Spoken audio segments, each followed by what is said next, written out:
Hello everyone, myself Manisha Pathak और मैं आज आपके साथ इंटेलेक्चुअल डिसेबिलिटी का टॉपिक डिस्कस करूंगी। हम आज उसके नेचर और डेफिनेशंस के बारे में पढ़ेंगे। तो चलिए आज की क्लास हम क्या करते हैं, स्टार्ट करते हैं। पहला हमारा है the nature of intellectual disability. सबसे पहले हम जानेंगे कि इंटेलेक्चुअल डिसेबिलिटी का नेचर क्या होता है। तो intellectual disability formally referred to as mental retardation. ये हम सब जानते हैं कि इंटेलेक्चुअल डिसेबिलिटी को हम पहले किस नाम से जानते थे, मेंटल रिटार्डेशन के नाम से जानते थे। Mental retardation is categorized by a combination of deficit in both cognitive functioning and adaptive behavior। तो मेंटल रिटार्डेशन किन चीजों की कमी की वजह से होता है? कॉग्निटिव फंक्शनिंग मतलब हमारी जो मानसिक कार्य करने की क्षमता है उसकी कमी की वजह से, और दूसरा हमारे अंदर एडाप्टिव बिहेवियर की कमी होती है। एडाप्टिव बिहेवियर वो बिहेवियर होता है जिससे हम क्या करते हैं, इजीली किसी सोसाइटी में क्या हो जाते हैं, एडजस्ट कर जाते हैं। अगर हमारे अंदर एडाप्टिव बिहेवियर नहीं होगा तो हम सोसाइटी में इजीली एडजस्ट नहीं कर पाएंगे, हम किसी भी इन्वायरमेंट को इजीली एक्सेप्ट नहीं कर पाएंगे। ठीक है, नेक्स्ट हमारे पास है इन 2007 the American association on mental Retardation was renamed the American association on intellectual and Developmental disability. 2007 में हमारा American association on mental retardation, जिन्होंने क्या दिया था, इंटेलेक्चुअल डिसेबिलिटी को डिफाइन किया था और उसकी नेमिंग की थी। ठीक है, उसका नाम 2007 में चेंज करके क्या रख दिया गया, American association on intellectual and Developmental disability. The severity of intellectual disability is determined by discrepancy between the individual's capabilities in learning and the expectations of social environment। ठीक है, तो जो हमारी सीवियरिटी है, गंभीरता जो है इंटेलेक्चुअल डिसेबिलिटी की, वो हम कैसे पता लगाएंगे? किसी भी इंडिविजुअल की कैपेबिलिटी कितनी तेजी से वो सीख रहा है किसी भी चीजों को, और क्या जो वो सीख रहा है वो सोसाइटी, जो हमारी सामाजिक वातावरण है, उसमें क्या वो एप्लीकेबल है कि नहीं। अगर वो जो सीख रहा है और वो अप्लाई नहीं कर पा रहा तो वो हमारा किसकी कैटेगरी में आ जाएगा, इंटेलेक्चुअल डिसेबिलिटी के कैटेगरी में आ जाएगा। नेक्स्ट हमारे पास है मेंटल रिटार्डेशन, जिसको हम क्या बोलते हैं, इंटेलेक्चुअल डिसेबिलिटी बोलते हैं, is a term used when a person has certain limitations in mental functioning and skill, such as communicating, taking care of himself, herself, and social skill। मानसिक मंदता, बौद्धिक विकलांगता वो शब्द है जिसका उपयोग तब किया जाता है जब किसी व्यक्ति की मानसिक कार्य पद्धति, जो मानसिक कार्य करने की क्षमता है और उसका कौशल जो है, उसमें कुछ सीमाएं हो। मतलब वो अपने आप को बंधा हुआ महसूस करे, जैसे उसके किसी से कम्युनिकेट करना है तो वो कर ना पाए, या फिर किसी अपनी देखभाल करना है वो इंडिपेंडेंट नहीं हो पाए। ठीक है, और या फिर वो सामाजिक कौशल मतलब उस समाज में जो उसकी एक्सपेक्टेशन है उसको क्या ना कर पाए, पूरा ना कर पाए। These limitations cause a child to learn and develop more slowly than the typical child। ये जो limitations हैं, ये जो ऊपर हमने पढ़ी हैं कि मानसिक कार्य करने में उनको तकलीफ होती है, उनमें कमी होती है, तो इनकी वजह से क्या होता है, उनका जो लर्निंग कैपेसिटी है, जो वो सीखते हैं और वो जो डेवलप होते हैं, जो उनका विकास होता है, वो क्या होता है, औरों बच्चों के मुकाबले बहुत धीरे। अब हम करेंगे डेफिनेशंस। ठीक है, तो डेफिनेशंस में हम दो लोगों की डेफिनेशंस करेंगे, जो दो डेफिनेशंस करेंगे जो सबसे इम्पोर्टेंट है और आपके एग्जाम में भी पूछी जाती है। सबसे पहला जो डेफिनेशन है वो किसने दिया है, आइडिया ने दिया है, जिसका फुल फॉर्म है individuals with disability education act. जिसने जो डेफिनेशन दी है उसके अंदर क्या बोला जाता है, सिग्निफिकेंटली सब average general intellectual functioning existing concurrently with deficit in adaptive behavior and manifested during developmental period that adversely affect the children education। ठीक, तो ऐसा बच्चा जिसके अंदर जो है मानसिक कार्य करने की क्षमता जो है एक औसत बच्चे से क्या है, कम है, और उसके साथ साथ उसके अंदर एडाप्टिव बिहेवियर की भी क्या है, कमी है। किस दौरान ये सारी कमी कब हो रही है, जब उसका विकास हो रहा है, ठीक है, जब वो डेवलप कर रहा है, उस दौरान अगर इन सारी कमियों को हम देखते हैं तो वो बच्चा क्या हो जाता है हमारा इंटेलेक्चुअल डिसेबल, और उसका इफेक्ट किस पे पड़ता है, उसकी पढ़ाई पर। ठीक है, तो आइडिया ने किस पे फोकस किया है कि जो भी हमारे इंटेलेक्चुअल डिसेबल बच्चे हैं उनका एडवर्सली इफेक्ट किस पे होता है, उनके एजुकेशनल परफॉर्मेंस पे। उसके बाद हमारे पास है अबाउट आइडिया। हमें ये भी पता होना चाहिए कि आइडिया क्या है। ठीक है, the individual with disability education act IDEA is composed of 4 part A to D. ठीक है, वो 4 पार्टों से मिलके बना है जिसको हम ए से डी के बीच में क्या करते हैं, डिवाइड करते हैं। Piece of American legislation that ensures students with disability are provided with free appropriate public education। ठीक है, तो ये कौन सा लेजिस्लेशन में मेंशन है, आइडिया अमेरिकन लेजिस्लेशन के अंदर क्या है, मेंशन है, जो कि क्या इंश्योर करता है कि जो स्टूडेंट विद डिसेबिलिटी वाले बच्चे हैं उनको हम क्या दें, free and appropriate education provide करें, जो कि उनकी नीड्स को क्या करे, फुलफिल करे। IDEA is previously known as education for all handicap children act. ठीक है, पहले इसको किस नाम से जाना जाता था, education for all handicap children act. कब से कब तक इसका नाम ये था, 1975 से 1990 तक इसका नाम क्या था, education for all handicap children act. और उसके बाद क्या हो गया, individual with disabilities education act, जिसको हम क्या बोलते हैं, आइडिया। अब हमने पहले भी डिस्कस किया कि वो कितने पार्ट्स से मिलकर बना हुआ है, 4 पार्ट्स। तो उसके 4 पार्ट्स भी हम डिस्कस कर लेते हैं यहाँ पर। The four parts named as part 1 जो है वो किसके बारे में डिस्कस करता है, प्रोविजंस ऑफ लॉ के बारे में डिस्कस करता है। पार्ट बी जो है वो किसको कवर करता है, एजुकेशन को कवर करता है of children with disability. Part C जो है वो किसको कवर करता है, इन्फेंट्स एंड टूडलर्स को। इन्फेंट्स और टूडलर्स किस एज ग्रुप के बच्चे होते हैं, जो 0 से 3 इयर्स के बीच में होते हैं, 3 साल से 3 साल तक के बच्चों को बोलते हैं हम टूडलर्स। ठीक है, और पार्ट डी में हमें क्या बोला गया है कि नेशनल सपोर्ट प्रोग्राम हमें ऑर्गेनाइज करना है, उन्हें एक नेशनल सपोर्ट प्रोवाइड कराना है। ऐसे प्रोग्राम्स हमें नेशनल लेवल पर ऑर्गेनाइज कराने हैं जो क्या करें, उनको सपोर्ट करें। ठीक है, तो हमने क्या क्या कर लिया कि आइडिया ने क्या डेफिनेशन दी है, ठीक है, और आइडिया का नाम पहले क्या था, और आइडिया का फुल फॉर्म क्या है, और जो पहले नाम था उसका क्या फुल फॉर्म है, और उसके 4 पार्ट्स क्या क्या है। ठीक है, नेक्स्ट हम करेंगे 6 पिलर्स, उसके क्या क्या है। ठीक है, आइडिया के 6 पिलर्स हैं जिसके बेसिस पे वो क्या करता है, काम करता है। तो 6 पिलर्स में फर्स्ट पिलर हमारे पास क्या है, आईपी, जिसको हम स्पेशल एजुकेटर्स क्या करते हैं, यूज करते हैं जब हम किसी भी बच्चे का रिकॉर्ड बनाते हैं, किसी भी स्पेशल बच्चे का क्या करते हैं, रिकॉर्ड बनाते हैं। उसके बाद हमारे पास क्या है, free and appropriate public education. हमें उन्हें क्या प्रोवाइड कराना है, मुफ्त शिक्षा प्रोवाइड कराना है, एक अप्रोप्रिएट, ठीक है, उचित इन्वायरमेंट में। ठीक है, लीस्ट रिस्ट्रिक्टिव इन्वायरमेंट मतलब कम से कम ऐसा इन्वायरमेंट जिसमें कम से कम क्या हो, प्रतिबंध हो, वो अपने आप को फ्री महसूस करे, ऐसा इन्वायरमेंट उन्हें प्रोवाइड कराना है। उसके बाद हमारा क्या है, अप्रोप्रिएट इवेल्युएशन, एक सही इवेल्युएशन करना है उनका, ये नहीं कि हम बाइस्ड होके इवेल्युएशन करें और उन्हें एक टैग दे दें इंटेलेक्चुअल डिसेबिलिटी का।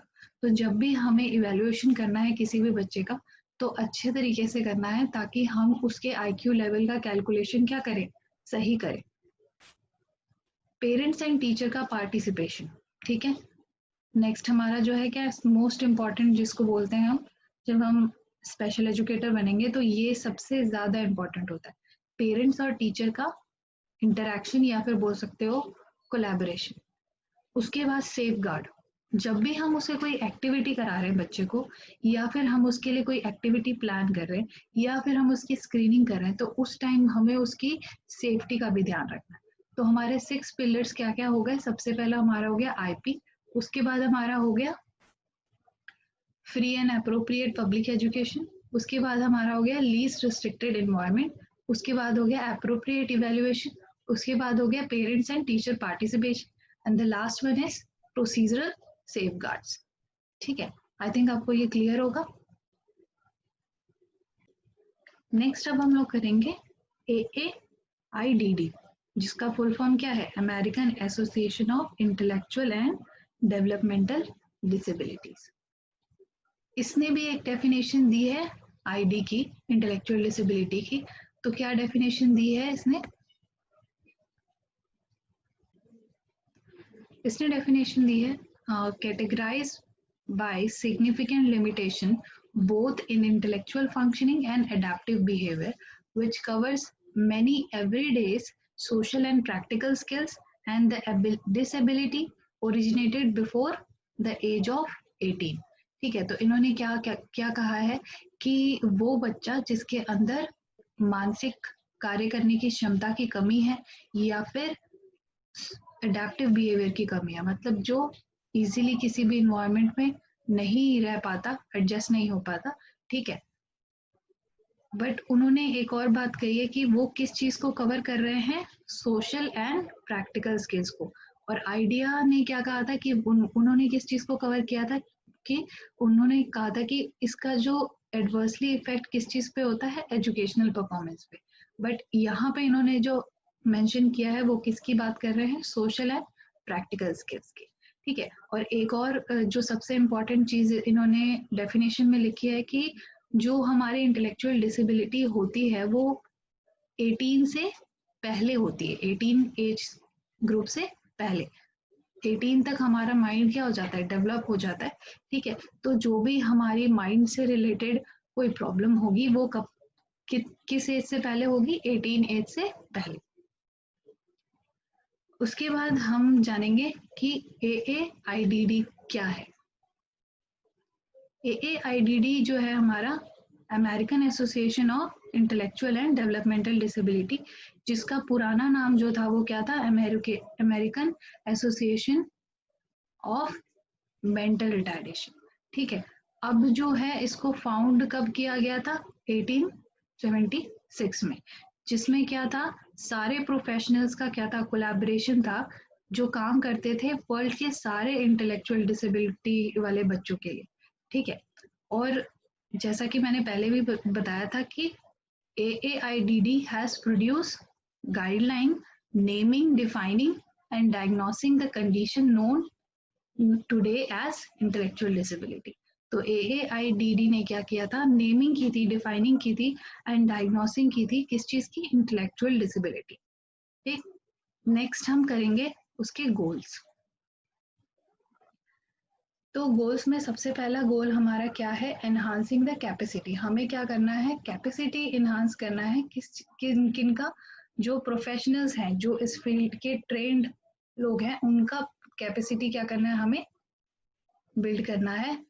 ठीक है, ताकि हम क्या कर सके, अपने सारे इंडिविजुअल्स, जो हमारे सारे स्टूडेंट्स हैं, उनकी नीड्स को हम क्या कर सके, फुलफिल कर सके।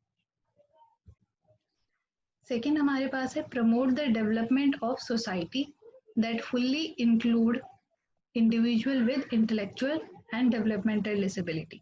तो इस तरीके से हमने अपने सोसाइटी को क्या करना है, डेवलप करना है, जो क्या करे, एक्सेप्ट करे सारे बच्चों को, जो डिसेबल बच्चे हैं उनको क्या करे, वो एक्सेप्ट करे। ठीक है, sustain and effective, responsive, well manage and responsibly governed organisation. एक प्रभावी, उत्तरदायी, अच्छी तरह से प्रबंधित और जिम्मेदारी के संचालित संगठन को बनाए रखना, मतलब ये इंश्योर करता है कि हम ऐसी एक ऑर्गेनाइजेशन बनाए जो क्या करे, इफेक्टिवली काम करे और सारी चीजों को क्या करे, रिस्पॉन्सिबिलिटी के साथ मैनेज करे। ठीक है, तो 3 गोल्स हमारे इसके हो गए हैं। तीसरा जो था वो ऑर्गेनाइजेशन के बेस्ड पे था, दूसरा हमारा सोसाइटी के बेस पे था, और जो फर्स्ट था वो किसके बेस पे था, प्रोफेशनल के बेस पे। ठीक है, नेक्स्ट हम इसके करेंगे डिफरेंसेस। तो आइडिया और AAIDD में क्या डिफरेंस है। सबसे पहला डिफरेंस ये है कि जो हमारा आइडिया है वो कब फाउंड हुआ था, 1975 में, और जो हमारा AAIDD है वो हमारा कब फाउंड हुआ था? 1876 में। इसका प्रीवियस नेम क्या था? Education for all handicap children act, और इसका नाम क्या था? American Association of Mental retardation. अब इसका नाम क्या है? आइडिया नाम है, जिसका फुल फॉर्म क्या है? Individual with disability education act, और इसका फुल फॉर्म क्या है? American Association of Intellectual and Developmental disability. इसका मेन फोकस एक्चुअली दोनों का मेन फोकस क्या था? जो बात कर रहा था कि इंटेलेक्चुअल फंक्शनिंग में डेफिशिएंट एंड एडेप्टिव बिहेवियर में डेफिशिएंट। ठीक है, यहाँ पर भी इंटेलेक्चुअल फंक्शनिंग में डेफिशिएंट और एडेप्टिव बिहेवियर में डेफिशिएंट। लेकिन उसका जो इफेक्ट हो रहा था वो आइडिया किसको बोल रहा था कि किस पे इफेक्ट होता है? एजुकेशनल परफॉर्मेंस पे। और ये जो बात कर रहा था वो किस पे बात कर रहा था? सोशल एंड प्रैक्टिकल स्किल्स पे। जो इसके गोल्स थे वो हमने पहले भी पढ़ लिया है। गोल्स क्या क्या थे? पहला हमारा था IP, उसके बाद हमारा था free and appropriate education, public education, उसके बाद least restricted environment, appropriate evaluation, parents and teacher participation and procedural safeguard. और AAIDD का गोल क्या था? Enhance the capacity of professional, society का डेवलपमेंट करना और ऑर्गेनाइजेशन बनाना। ठीक है, तो ये हमने कर लिया उसके कंपैरिजन, जो हमने डेफिनेशंस आगे की। ठीक है, नेक्स्ट हम करेंगे अपने नॉलेज को चेक कि भाई हमने अभी तक जो जो पढ़ा है वो हमने कितना नॉलेज उससे गेन किया। तो कुछ इंपॉर्टेंट क्वेश्चंस जो हैं हम वो डिस्कस करेंगे। टेस्ट योर नॉलेज, जो भी हमने प्रीवियस पढ़ा है उससे हमें कितना नॉलेज हुआ है वो हम चेक करेंगे। ठीक है, तो फर्स्ट क्वेश्चन जो हमारा है वह फर्स्ट क्वेश्चन हमारा है intellectual disability combination deficit in both. हमें पता है कि जो इंटेलेक्चुअल डिसेबिलिटी है वो कमियों का कॉम्बिनेशन है। तो कौन कौन सी कमी है जिनका कॉम्बिनेशन है? फर्स्ट तो हमारा हो गया कॉग्निटिव फंक्शनिंग, और उसके साथ हमारे कौन सा ऐसा जो है डेफिशिएट और था जिसका कॉम्बिनेशन इंटेलेक्चुअल डिसेबिलिटी था। तो हमारे पास ऑप्शन क्या क्या है? Problem behaviour, adaptive behaviour, skill behaviour and repetitive restrictive behaviour. ठीक है, तो इसको एक एक करके देख लेते हैं हम।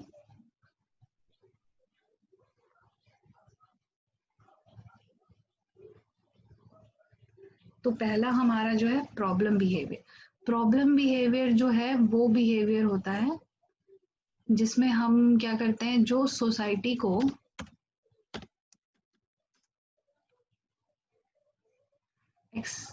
सोसाइटी क्या करती है उसको एक्सेप्ट नहीं करती।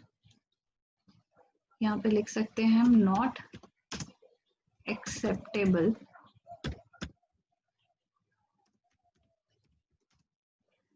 By society. ठीक है, दूसरा हमारे पास जो था अडेप्टिव बिहेवियर, उसका क्या था? अडेप्टिव बिहेवियर वो बिहेवियर है जो बच्चे के अंदर को इजीली एडजस्ट करने में क्या करता है? हेल्प करता है, जिसकी कमी होती है बच्चे के अंदर। ठीक है, तो अडेप्टिव बिहेवियर जो हमारा है वो क्या है? Which help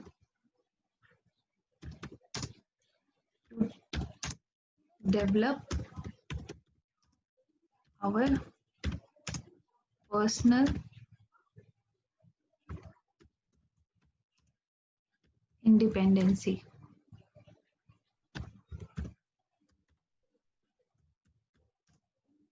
and social skill. ठीक है, स्किल बिहेवियर आप लोगों को पता ही होगा, वो बिहेवियर जिसमें हम अपनी कैपेसिटी को क्या करते हैं? शो करते हैं। तो behaviour which we show our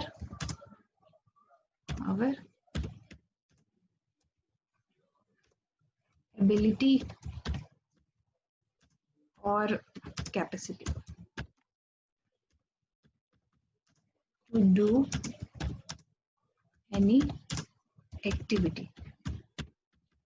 ठीक है, उसके बाद हमारे पास है रिपीटेटिव एंड रिस्ट्रिक्टिव बिहेवियर। ये जो है ये एक तरीके की कंडीशन है जो किसमें पाई जाती है, ऑटिस्टिक बच्चे में। तो ये क्या है, कंडीशन है जो किसके अंदर मिलती है,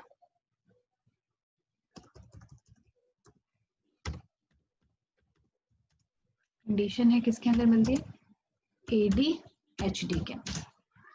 ठीक है, या फिर बोल सकते हो ऑटिज्म वाले बच्चे के।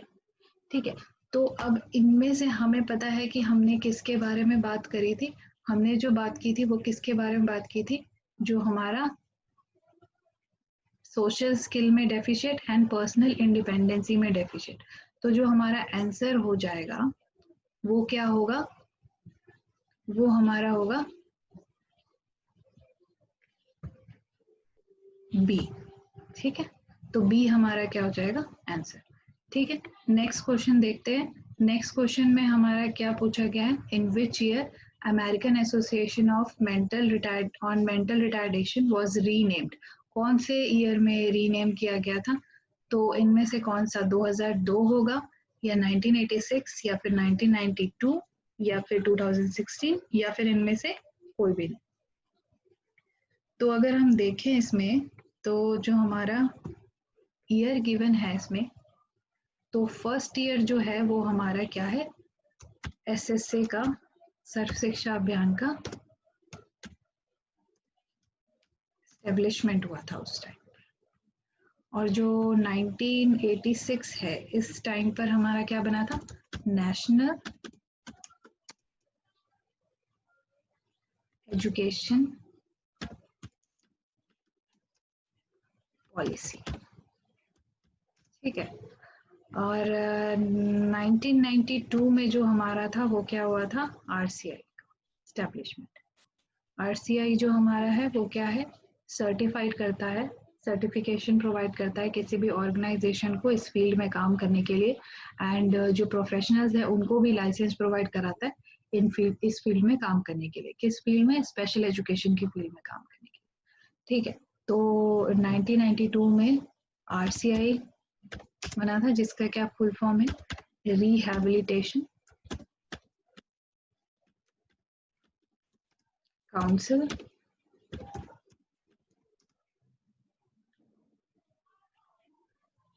ऑफ।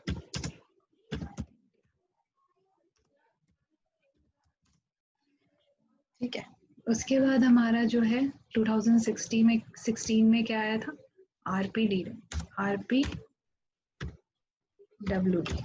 ठीक है, right for person with disability 2016।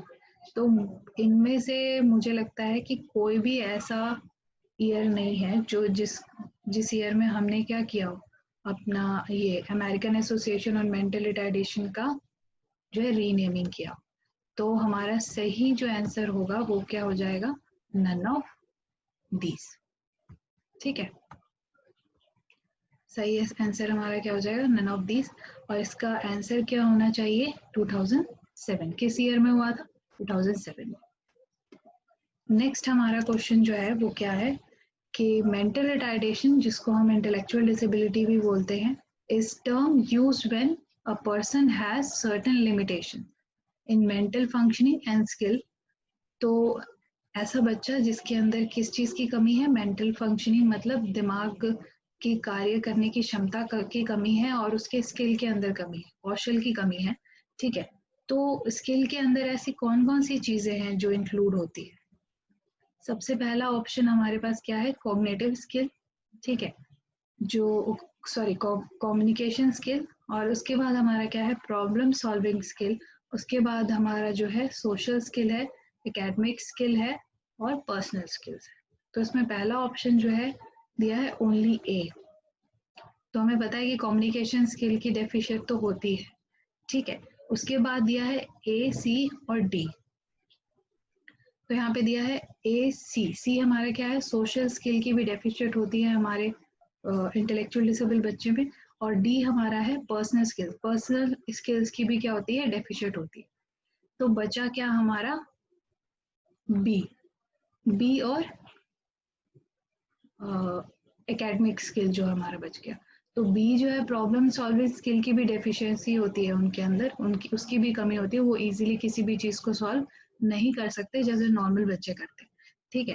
और एकेडमिक स्किल जब हमारा दिमाग की फंक्शनिंग में ही कमी होगी तो एकेडमिक स्किल में भी as compare to normal student हमारा फर्क पड़ेगा, ठीक है। तो इसमें हमारा ये सारे ही हो जाएंगे, तो इसका आंसर क्या हो जाएगा, ऑल ऑफ द अबव, ठीक है। थर्ड ऑप्शन हमारा क्या हो जाएगा, करेक्ट। नेक्स्ट हम चलते हैं, नेक्स्ट क्वेश्चन हमारा जो है वो है the individual with disability education act was previously known as, जो हमारा आइडिया है वो पहले किस नाम से जाना जाता था, education for all handicap children, educable, mentally handicap, educational resource information centre के नाम से जाना जाता था, या यूनिवर्सल एलिमेंट्री एजुकेशन के नाम से जाना। तो इसका सही आंसर है हमारा ए ऑप्शन, ठीक है, जो कि क्या है, education for all handicap children. तो आंसर 1 जो हमारा है वो क्या है, करेक्ट आंसर। नेक्स्ट क्वेश्चन हमारे पास है the individual with disability education act is composed of 4 parts. हमें पता है कि 4 पार्ट से मिलाकर के बना हुआ है, ठीक है। ए और डी से, ए से लेकर डी तक उसके पीस को हमने नाम दिया है, part A, part B, part C, part D, ठीक है। तो इनमें से कौन से ऐसे हैं, what are the 4 parts of IDEAs, इनमें से कौन से ऐसे हैं जो वो आइडिया के पार्ट्स हैं, ठीक है। तो पहला हमारा था कि वो प्रोविजंस को हैंडल करते थे, प्रोविजंस ऑफ लॉ, तो फर्स्ट हमारा सही है। उसके बाद कवर असिस्टेंट ऑफ एजुकेशन की भी बात की थी उन्होंने, तो ये भी हमारा सही है। थर्ड हमारा है cover infant and adult with disability including children from birth to age of 3। अब एज ऑफ 3 तक तो अडल्ट नहीं आएंगे, तो यहाँ पे ये जो हमारा हो जाएगा ऑप्शन गलत हो जाएगा। नेक्स्ट हमारा क्या है, consist of national support programme, ये भी सही है।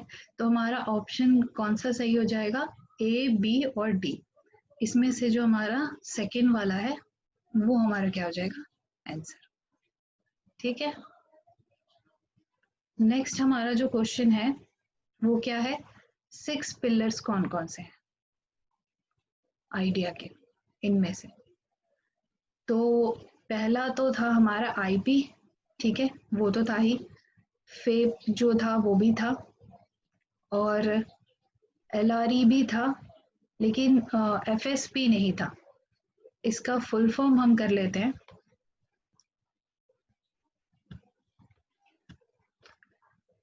तो पहले वाले का जो फुल फॉर्म है वो है इंडिविजुअलाइज्ड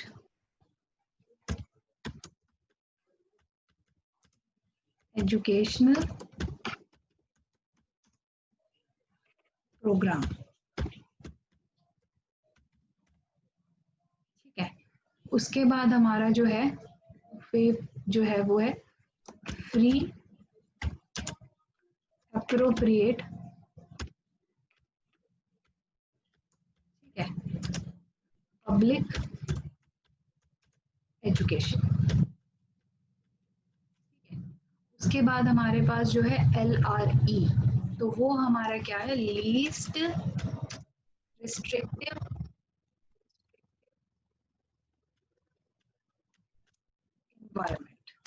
एनवायरमेंट, ठीक है।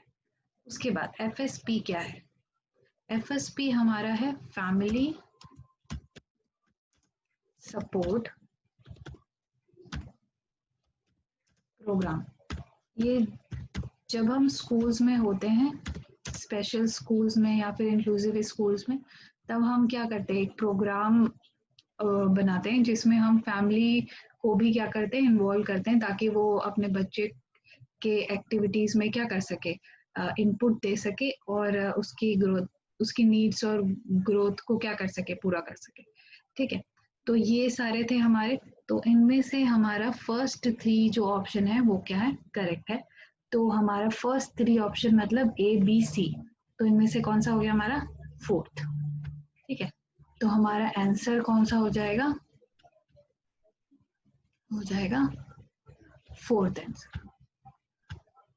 ठीक है, नेक्स्ट हमारा जो है वो है what is the full form of AAIDD। Sorry, यहाँ पे एक डी जो है हमारा मिसिंग हो गया। ठीक है, आई होप आप लोग अंडरस्टैंड कर रहे होगे। तो इनमें से कौन सा फुल फॉर्म है? American Association of Mental retardation है, या फिर American Association of American medical college है, या फिर American Association of Intellectual and Developmental disability है, या फिर एक्वायर्ड इम्यूनो डेफिशिएंसी सिंड्रोम है, American manage care and review association है। तो अगर इसमें देखें तो हमारा जो है, जो डी से रिलेटेड है वो दो है, यहाँ पे डी लिखा हुआ है। तो डेवलपमेंटल डिसेबिलिटी एक है और एक है डेफिशिएंसी सिंड्रोम। तो सिंड्रोम हमारी दूसरी डिसेबिलिटी है, तो हमारा मेंटल रिटार्डेशन के अंदर नहीं आएगा।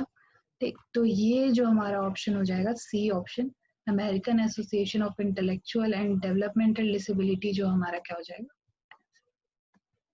ठीक है, अब 8th क्वेश्चन हमारा क्या है? Intellectual disability is associated with significant limitation in both intellectual functioning and adaptive behavior, including many everyday social and practical skill.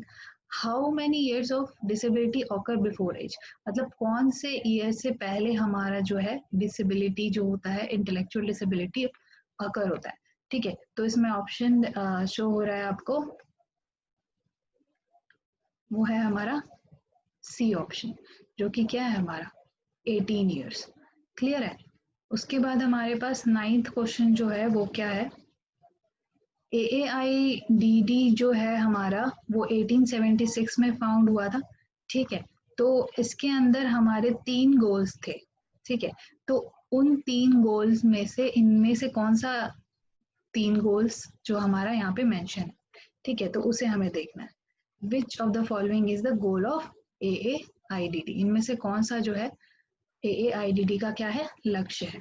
तो पहला हमारा था एप्रोप्रिएट इवैल्यूएशन, जो कि हमारा इसका पार्ट नहीं है AAIDD का, ये आइडिया का पार्ट है। ठीक है, 6 पिलर्स में से एक है।